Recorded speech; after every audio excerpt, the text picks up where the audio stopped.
Thank you. I asked on Twitter what people wanted. I didn't really get an answer back, so I asked the first human being I met here tonight what she wanted. And she said she'd like something from my new novel, which comes out in June.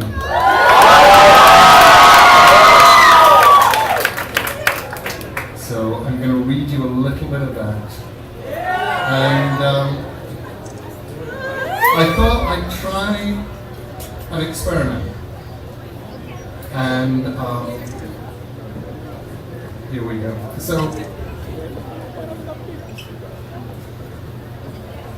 one thing I really hate is that thing that writers sometimes do where they have a new novel and they decide to read you a chapter right in the middle of it. And they have to say the thing, now, this is a book about two people and they're very much in love, but something goes wrong, and anyway, you don't really need to know about that. But there's a point in the middle where everybody's in this old dark house and it all gets very exciting, I'm going to read you that. And they do, and you go, no, just start from the beginning. So I'm going to do exactly that thing to you right now. And all you really need to know, because I'm going to read you chapter 4 as an experiment. If it's boring, I'm really sorry. You can rest assured that you are the very first human beings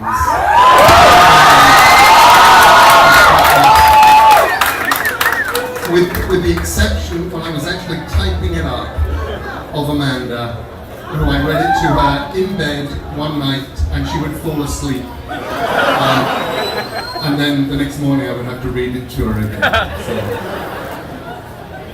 we are, right now, a 7-year-old hero is going with an 11-year-old witch, but she's been 11 years old for a very, very long time.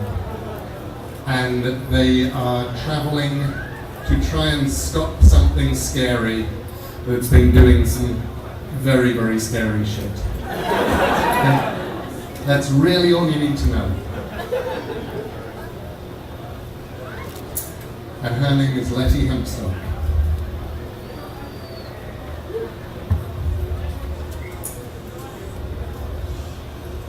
Letty led me to a hazel thicket beside the old road.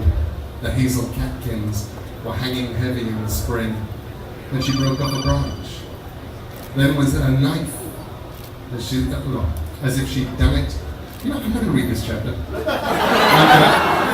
I'm going to skip to a shorter, weirder chapter. Because it's really weird. I'm going to read you chapter 5. Let's read them both. Because it's fucked. Okay. All you need to know at this point is in the previous chapter, something really weird hurt our hero's foot. You ready?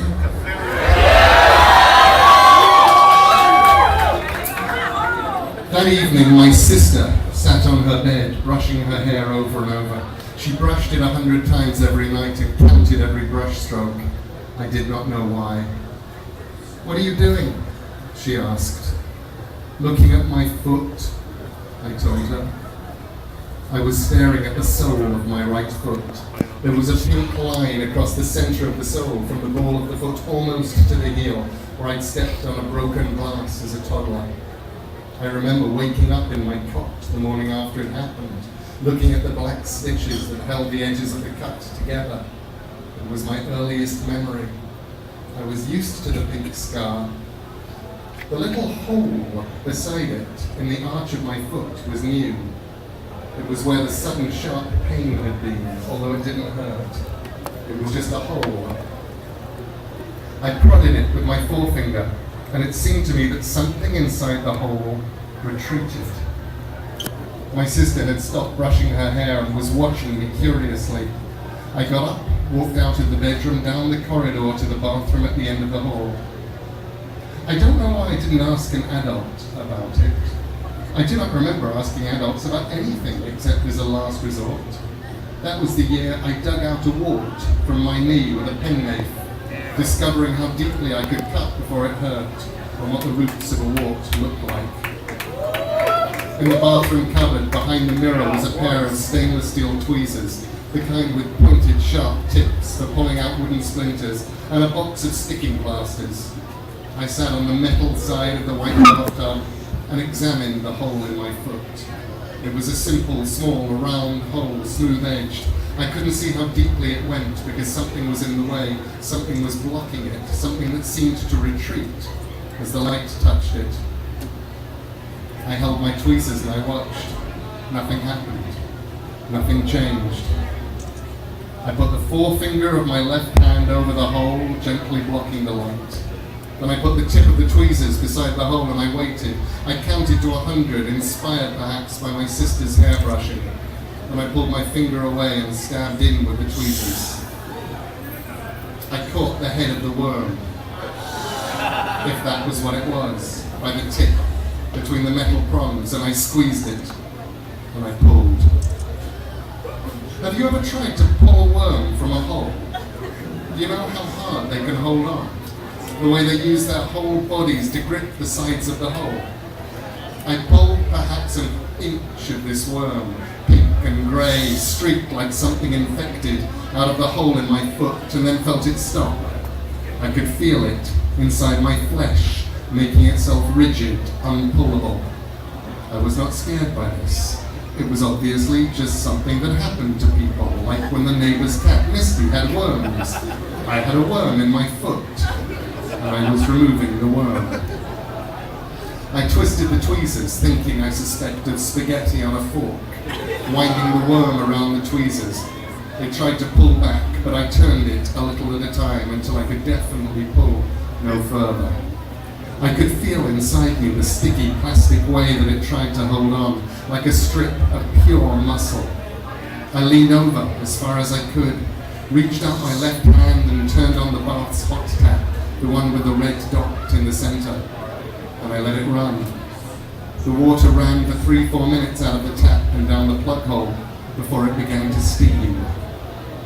When the water was steaming, I extended my foot and my right arm, maintaining pressure on the tweezers and on the inch of the creature that I'd wound out of my body.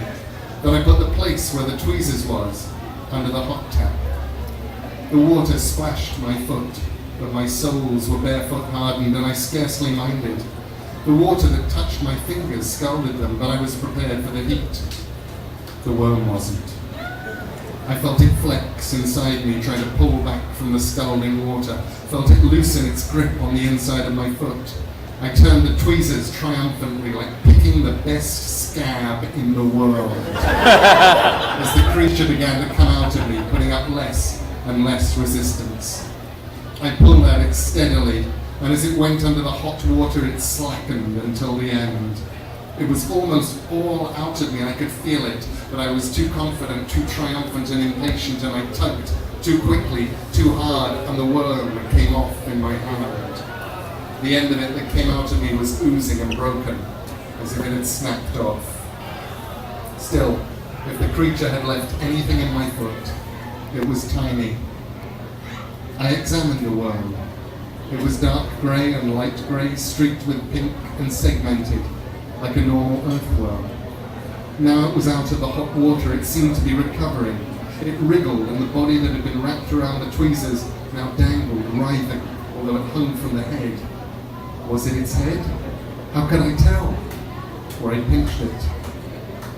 I didn't want to kill it. I didn't kill animals, not if I could help it. But I had to get rid of it. It was dangerous. I had no doubt of that. I held the worm above the bath's plug hole, where it wriggled under the scalding water. Then I let it go and watched it vanish down the drain. I let the water run for a while and I washed off the tweezers. Then I put a small band-aid over the hole in the sole of my foot and put the plug in the bath to prevent the worm from climbing back up the open plug hole before I turned off the tap. I didn't know if it was dead, but I didn't think you came back from the drain. I put the tweezers back where I got them from, behind the bathroom mirror. Then I closed the mirror and stared at myself. I wondered, as I wondered so often when I was that age, who I was, and what exactly was looking at the face in the mirror. If the face in the mirror I was looking at wasn't me, and I knew it wasn't, because I'd still be me, whatever happened to my face? And what was me? And what was watching? I went back to the bedroom. It was my night to have the door to the hallway open, and I waited until my sister was asleep and wouldn't tell on me. And then, in the dim light from the hall, I read a Secret 7 mystery until I fell asleep.